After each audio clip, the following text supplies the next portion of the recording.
Ayan guys, piprito ko na ang ating talong na may breading mix. Ayan.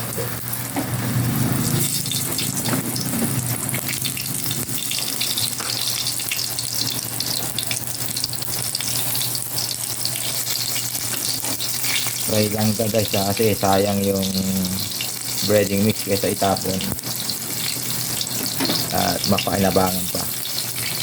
Ilagay ko na sa talong. Ayan.